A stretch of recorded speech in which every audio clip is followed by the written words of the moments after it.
Hi there, YouTube. So in this video, we're going to talk about proper Gowther etiquette and how to use Gowther efficiently. First, we're going to look at his cards to see what we want to do with them first. So we'll just start with his first one, his skill. So Arrow Shot deals damage to all. If it ranks up to 2 rank or rank 2, it disables attack skills for 1 turn, does not increase the damage, and finally small increase in damage, and now disables attack skills for 2 turns on all. That's not why we're using him. For the most part, it's going to be his Invasion Arrow. So at rank 1, it does 1 ally rank up. So any card you have for 1 unit that you rank up, it's going to rank them up by 1. Invasion Arrow rank 2, very similar, but instead it does all allies, and this is the key one right here, guys. I'll explain mine in just a second. And again, this only ranks every card up by 1. Gold Invasion Arrow, or the rank 3, same idea, guys. Just does 1, but it also gives basic stats plus 20% for 3 turns. So if you're not running with an Arthur, that's huge. Arthur's buff's better, but that's fine. So proper etiquette, guys. If you are using Invasion Arrow on yourself, you are using him incorrectly. Just super selfish. Let me explain why. So if you're in a raid, and you both have a Gowther, and you use rank up on yourself, that next turn, if your partner got a rank up, you just denied gold or rank 3 cards for both of you. Unless he was lucky enough to somehow get a merger and everything worked out perfectly. But that's never the case. So super crucial. Never use Invasion Arrow on yourself. There's a way that you can do this. It's not efficient, but if you have 2 bronze or 2 rank 1 Invasion Arrows, you could use 1 on yourself and use it again afterwards, but that'll only get you 2 alt orbs. If you merge them and then use it as a rank 2 to begin with, you'll actually get 3 alt orbs, so you'll be able to rush your alt just that much faster for some extra damage. Or brings us to his last card, his ultimate. So this depletes ultimate ultimate move gauge orbs. Super crucial, guys. Most people aren't going to be using him in the sense without King on the team, so you'll never really have access to his combined attack, but 3 alt orbs are huge.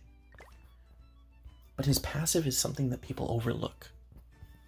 So you'll see here, it increases all allies' attacks by 10% at the start of the next turn if this hero, so if Gowther, doesn't take any damage, and it stacks up to 5 times, it does reset upon taking damage, so keep that in mind. But this leads me into how he should be geared. So I'm in the middle of moving my gear around. He's not properly geared right now, but the best way to run him, only use defensive gear. So you want a 3 stack. So all 6 items should be defense. And the reason for it, you want his defense rating to be at least 8,000. Obviously, if you can get a bit higher, it's good. Don't really go over 9,000. There's no joke there. That's not a Vegeta Nappa joke. It's not really benefiting you much. You'd actually get more benefit from running around 8,000 defense and then 100 and so % on resist level. This way, people can't land anything on you. If you never take damage, you're giving 10% per turn, up to 5 turns of added damage. This works for PvP. This works for every bit of content. Obviously, the main content you're going to use this for is Guild Boss. So if you have a Jericho that's 6/6, you have a Gustav who can get a level 3 or rank 3 freeze, and you have a 5 stack of Gowther, even without a green Hellbrum buff, you are probably still going to get 1,400 points. You could get significantly more as long as you have his passive. So it's just that simple. There's not a lot to it.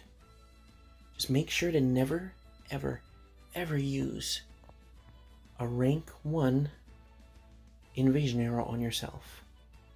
You are literally halving the damage for 2 turns or more.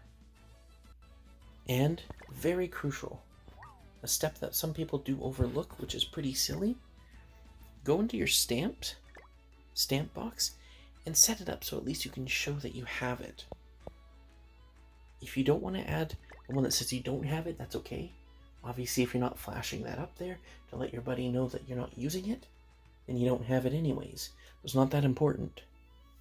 But super crucial, very crucial, have this here. You should be letting everybody know if you have that. There's actually one other pro tip I can give as well. For your lineup, you never want him to be in the same spot as someone else.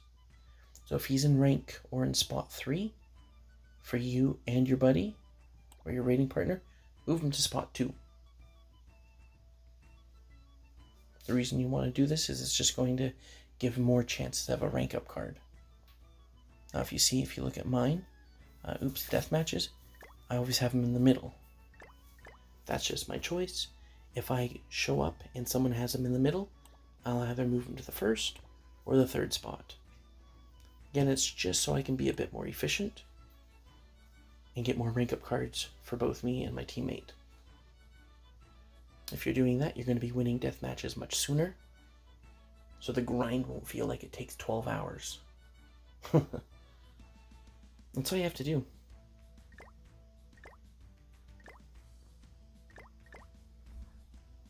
Well, there's one more thing we could talk about. Link partner. So in this one here, you would think I would run King. Let's just quickly look at my gear set. So CC is 102. If I add this on, let me just give.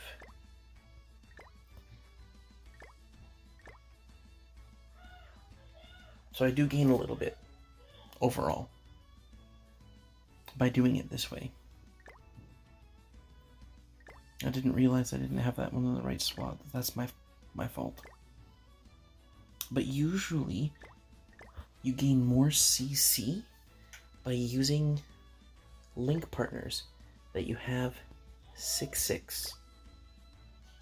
The reason for it, you actually get 10% stats.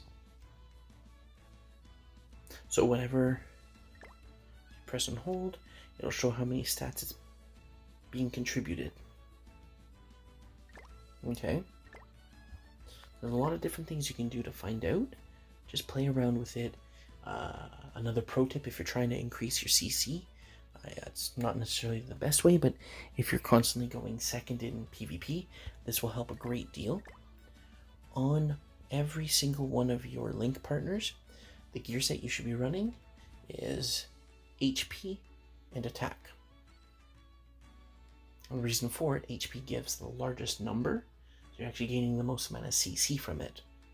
That's where you see people running like in the highest rank, like 188 or whatever, like 188k CC. That's how they're doing it. And of course, their SSR across the board, so left and right side. If only I had a raid, I'd be able to show it, but it's unfortunately not quite reset time for me. But yeah, that's all there is to it. So make sure to never use a rank up on yourself. Share that rank up with everybody. Trust me, your teammate's going to love raiding with you. Maybe you can make each other be raiding buddies. I have one who I do raids with, and we fly through them. We just communicate super quick. I know it sounds really hardcore, but guys, just get a Discord, WhatsApp, like whatever app you need to use, and communicate with each other. But that's all there is for this video, guys. Obviously, if you found it informative, please comment below what you'd like to see next. I'd rather give content out for whatever anybody's looking for. I try to be proactive and give out information beforehand, but it's not always the case. I might overlook something, but yeah, that's all there is to it, guys. Please comment and do all that other good stuff. I'm not going to ask for subscribers. You'll do it if you want to. Uh, thanks for watching, everybody. Bye.